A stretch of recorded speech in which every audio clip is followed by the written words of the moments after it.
All right, I'm Art Fein. It's Art Fein's Poker Party coming to you from Hollywood. A special bluegrass edition with the Alison Krauss and Union Station Band. We got Todd Everett here, but you hear enough of us talking, you can hardly ever hear music this good on this show. So let's take it away. Alison, would you favor us with a song? Sure.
Unbelievable. Alison Krauss and Union Station, round of recording artists, here for the first time, of course, on Art Fein's Poker Party. We did introduce Todd Everett. Todd, how you doing? You still writing for all those newspapers around town? Still writing for all those newspapers around Now, what town. about bluegrass stuff? Have you written about bluegrass lately? Not lately. Used to. There used to be quite a bluegrass scene around Los Angeles, a place called the Banjo Cafe in Santa Monica that booked bluegrass several nights a week. Mm-hmm. Now, pretty much if you've got to see it, you've got to see it on the outskirts of town somewhere, another or festivals or that sort of thing. Well, let's ask Alison about her background. Where's my camera? Okay. Alison, when I was looking over your bio material, I couldn't find where you were from. It was like in the 5th or 6th page. I thought maybe you're from L.A. That's the kind of thing people usually conceal. But you're from Champaign, Illinois, university town. Were you was your parents in the university circuit? Is that where you got exposed to this kind of music? There was a band starting in Champaign, Illinois, which is where I'm from, and a friend of mine who I played with for about 6 years, he kind of introduced me to bluegrass. When you say he played with you you played with him for about 6 years, you started when you were 14. Does that mean you started with him when you were 8? I started playing fiddle music when I was about 8, but when I was 12, I started playing in his group. So what were the other kids doing around Champaign? Was that a Cheap Trick? Was that a big? They were from around that area, weren't they? REO Probably Speedway? Journey, most of all. REO Speedway? Yeah, making fun of me. They spent a good time doing that. So were there a lot of other kids your age doing this sort of thing? No, not bluegrass or anything. I didn't really, it's not something that I talked about a lot or anything. Not that I was embarrassed, it just never really came up. A lot of them were into music. There's a lot of music in Champaign. There's a lot of good music schools and stuff there. Well, how'd you go about finding other people to play with? That band I was in, we traveled a bunch to go hear other people play. So that was a pre-existing band that you joined? And he was starting it at the time, and I joined it. Great. And Rounder had your first record when you were 14? Yeah, we recorded it when I was 14, came out about a year later.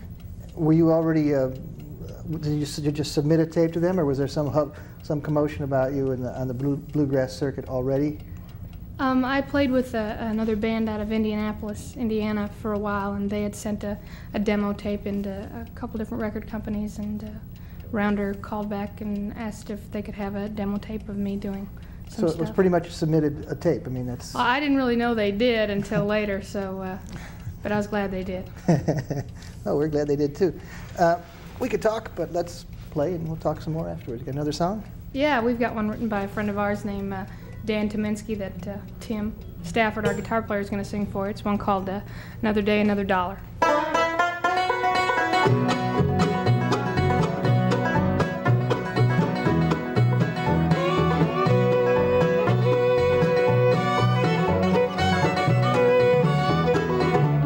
Another day, another dollar.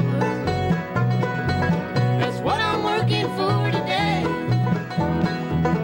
Another day, another dollar. Sure can't buy my blues away. I'm just trying to make a living, working jobs that I enjoy. But it ain't easy finding something for this lonesome hearted boy. Another day, another dollar. That's what I'm working for today. Another day, another dollar. Sure can't buy my blues away.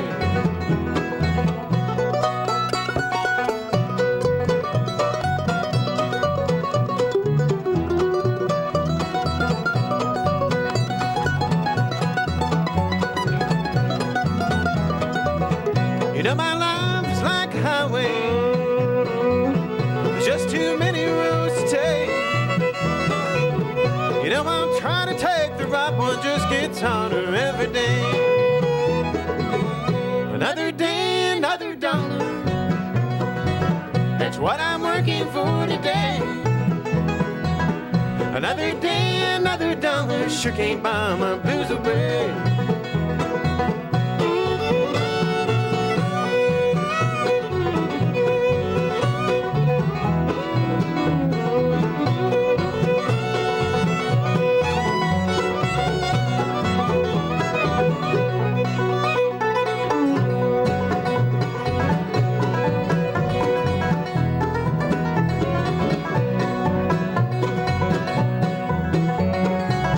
Another day, another dollar. That's what I'm working for today. Hey, another day, another dollar. Sure can't buy my blues away. Another day, another dollar. Sure can't buy my blues away.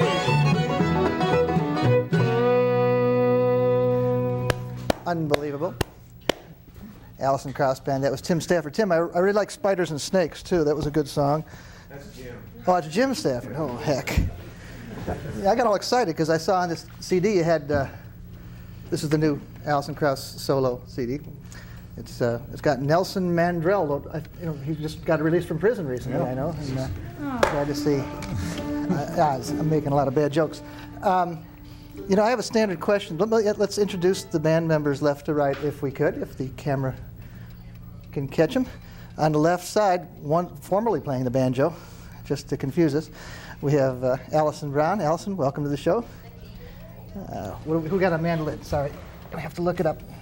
because I got Adam's first name, but that's all. Adam Steffey. Adam Steffey on mandolin, Tim Stafford on guitar, Barry Bales on bass, and of course Alison Krauss. Actually, you guys, I got a standard first question. It's mostly for rock bands, but I'll ask you anyways. Alison, what's the first record you ever bought? You got to get to the mic.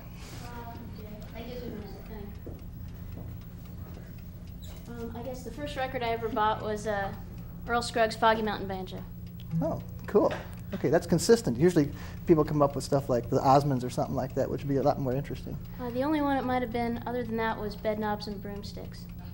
It's a good one. What's that? It's a Disney movie soundtrack. Oh, okay. What got you interested in the banjo in the first place? I actually grew up out here in San Diego, and well, after I heard that record, I really loved the sound of the banjo. Wow. And so I started to take lessons, and when we moved to San Diego, I joined the San Diego Bluegrass Club, and from there as you were saying, there was a really active bluegrass scene in Los Angeles in the mid to late 70s, and so I sort of got hooked into that and learned how to play. So so you got the Flatt and Scruggs album, the Foggy Mountain Banjo album, you got that before you became a banjo player, before you were interested? Yeah, I got it from my guitar teacher. So you were playing guitar already? Yeah, a little bit. And you'd rather play banjo like Earl Scruggs than guitar like Lester Flatt? That sounds like that's a tough question to answer, but I guess the answer is yes. Or guitar like Earl Scruggs, for that matter. Well, he was a good guitar player. Yeah, I know he is, yeah. Okay, let me ask the same question. Thank you. Same question to Adam. What's the first record you ever bought? The first record I ever bought was probably Leonard Skinner, One More from the Road. And then... But I was into rock and roll and pop music for quite a while before I got into bluegrass. I got into bluegrass when I was about probably 13 or 14 years old, something like that. Were you playing an instrument before mandolin? No, I had fooled around with the guitar some, but I didn't take that big of an interest in it. And so then my grandfather started taking me out. East Tennessee, where I'm from, is like saturated with bluegrass and country music. And so we went out to a lot of shows and a lot of concerts, and I started hearing more and more of the mandolin, and I started really taking an interest in it. And so I finally got a hold of a cheap one and started taking lessons and learning, and that's when I really started getting into bluegrass more and more, probably when I was about a freshman in high school, something like that. What attracted you to the mandolin? It's hard to say, you know, what would attract anybody to any particular instrument, but I really like the sound of it, and the first person probably that I ever really took notice of that played the mandolin was a guy named Dempsey Young, who plays in a group called the Lost and Found, a great bluegrass band from Southwest Virginia, and I really started taking an interest in it after I heard him play. But did you hear anything on the Rod Stewart album? Let's see, who was Maggie May and Mandolin Wind? You know, I never even I knew that there was some kind of an acoustic type instrument on there, but I didn't know any different at the time. But what it may have been a guitar played really high or something. But I didn't really. But now every time I hear one, we'll be going down the road and I'll hear a mandolin on something, and I'm automatically. But when you heard the mandolin, you said, "That's it. That's what I want to do." Not. Yeah, not at first, but when it hit, I really took to it. Yeah, I really wanted to play the mandolin, and that was all. Did you ever start playing fiddle or anything like that? A lot of mandolin players double. I've fooled around with the fiddle some, but it's something that's beyond me. And so mandolin is it for mandolin's about it. Okay, let's ask Tim the same question. First record. Well, I was trying to think of that just a second. I do remember now. It was Ray Charles, Modern Sounds and Country and Western Music. Yeah, it's a great album. I bought it for my mom. She's a big Ray Charles fan, and I became one after I bought that record. And where was this? Where were you? We were in Cookeville, Tennessee. Yeah. Cool. Let's ask Barry the same question. The first record I ever bought was the soundtrack to Uncle Remus, the Disney movie. Okay, the first real record. But the first musical record I bought was one called the Mac Wiseman Story. Wow. Is that CMH or Dot? Yeah, CMH, that big double album, yeah. Wow. Got into that and started listening to it and wore that one out, and the couple of Flatt and Scruggs records my dad had. And it was mainly those 3 or 4 records for a long time. So there was some interest in bluegrass in your family? Yeah, I grew up listening to it. Dad was mainly into like old country and western swing, and he had a few bluegrass records, and I'd dig through his records And bluegrass is what really got to me. He had 3 or 4 Flat and Scruggs records and a few Bill Monroe records, and those are what I listen to all the time. Okay, thank you. And Alison, same question. What would be the first record you got? First record I bought was Free to Be You and Me, if I'm right. By the Free to Be You and Me, you know that thing with Marlo Thomas and the another children's that's right. record. How about a first musical record? It was a Richard Green album called Duets. You guys are also musically pure. I can't get over it. You stuck with what you liked in the first place. That's great. And then you got a Grammy this year for the bluegrass category, and you're touring all over the world. It's a wonderful thing. And I think the interview portion is just about over. I'd like to ask Alison one thing. I mean, at the risk of belaboring the even more obvious than I do already, there aren't a whole lot of women in bluegrass. As a singer, were you influenced by other women or guys, or do you pay attention to other women in bluegrass? Oh yeah, there's a lot of really, really good women singers, and there's a lot more than there used to be. There's gobs of great ones coming out all the time, especially Lynn Morris. She's from Virginia. Probably who influenced me the most is a girl named Rhonda Vincent, who plays with a family band from Missouri, who has been touring. Everybody knows who she is, and she's just incredibly talented. Has been playing since she's been like 3 years old. Her family has been performing forever, and her grandfather had a TV show and stuff like that. And she's probably the most influential female singer in bluegrass. How about male singers? I listen to a lot of them. It's hard to say who influenced me the most. There's a lot of them I really like. And also, did you ever listen to Doug Kershaw at all back in your formative years? I don't know too much about him. Yeah. My dad really likes him. I don't know too much about him, though. We got a bunch of purists here. Yeah, I guess so. Don't want to amplify that fiddle. All right, well, let's take it away. Enough chatter.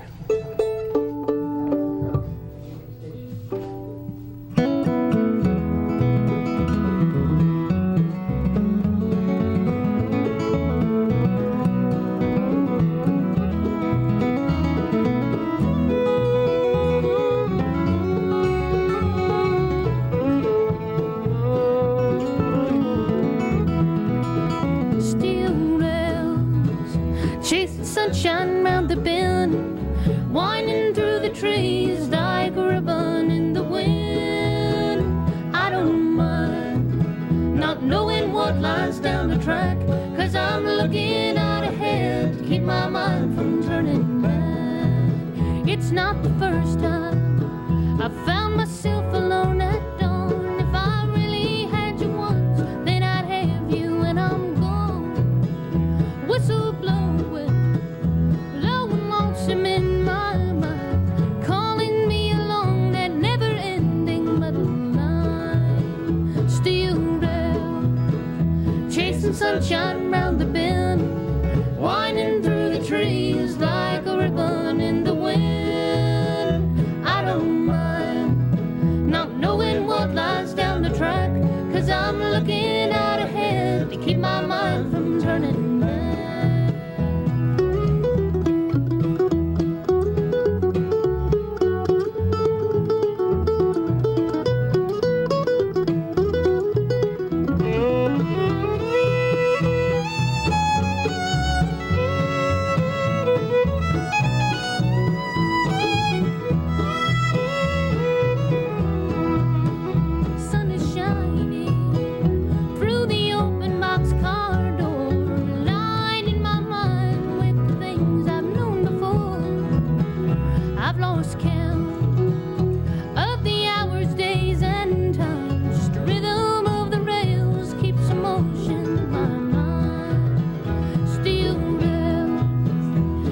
Sunshine round the bend, winding through the trees like a ribbon in the wind. I don't mind not knowing what lies down the track, 'cause I'm looking out ahead to keep my mind from turning back. 'Cause I'm looking out ahead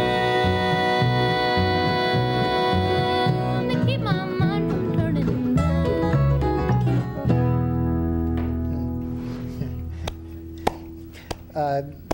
What's to say? Got anything to say, Todd? Got any gospel songs? Sure.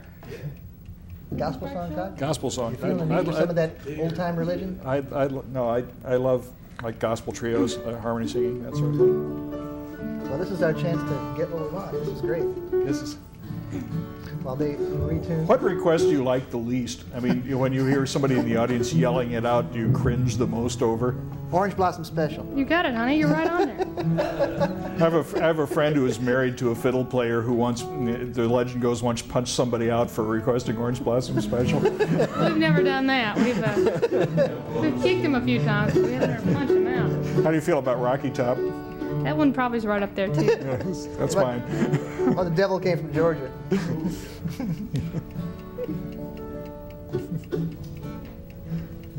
What's this song? Heaven's Bright Shore.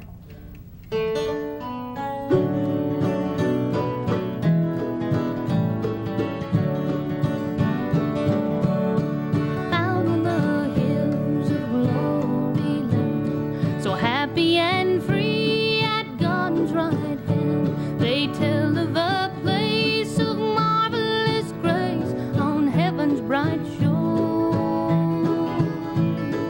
Pilgrims on earth someday will go to live in that home forevermore, trusting in Him who died for sin and rose from the grave. On heaven's bright shore, On heaven's bright shore, there's gonna be no more night over there. Not one little grave, not one little grave in all that fair land. wonderful land. Not even a tear will dim the eye, and no one up there will say goodbye. Just singing His praise through endless days on heaven's bright shore. On heaven's bright shore.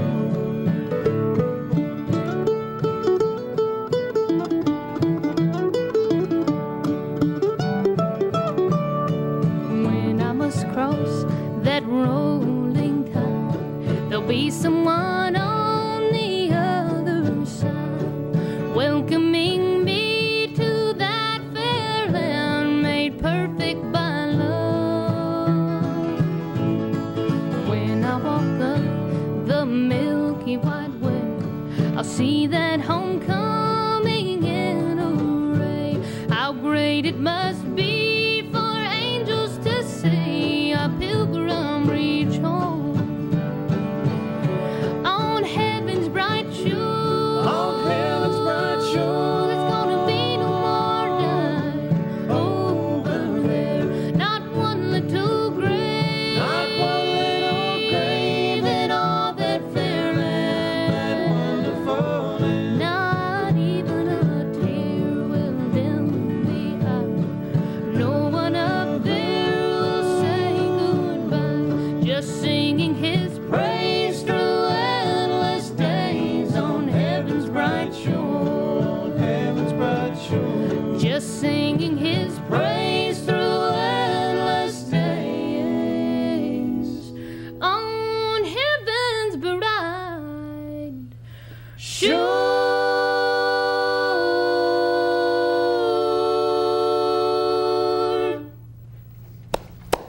Unbelievable. Boy, this sure raising the whole quality level of this show up. Just went up quite a few notches. That's a real professional band, Alison Krauss and Union Station. We're mighty pleased to have them here. They're Rounder Records recording artists, and they're playing all over the United States. They're playing at my place, not my place, but at my place, the club in Santa Monica tomorrow night, but that'll be long gone by the time you see this.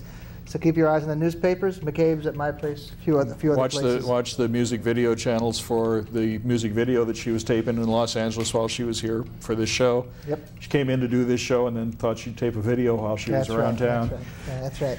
So we're mighty happy to have had the Alison Krauss and Union Station band with us today, and let's end it on a song. Thanks for coming by.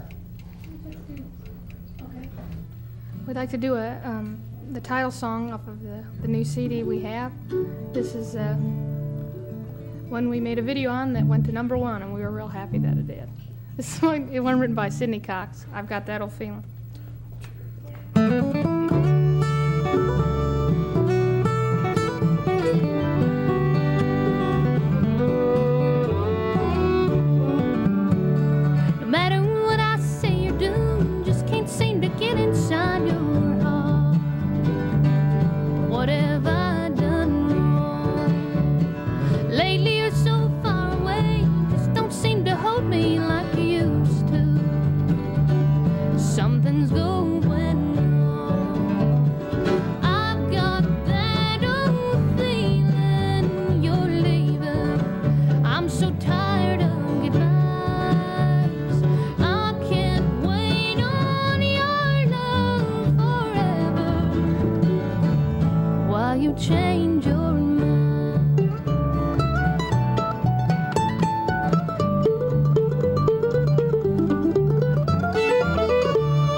what's come over you.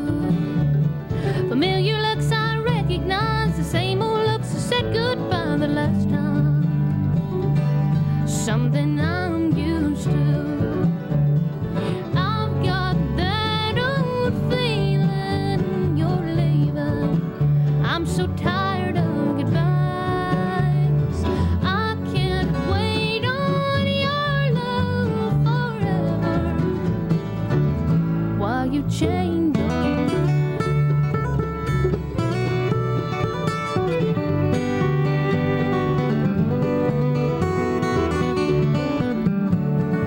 I've got that old feeling you're leaving. I'm so tired of goodbyes. I can't wait on your love forever while you change your mind. No matter what I say or do, just can't seem to get inside your heart. What have I done wrong? Lately you're so far away, you just don't seem to hold me like you used to. Something's going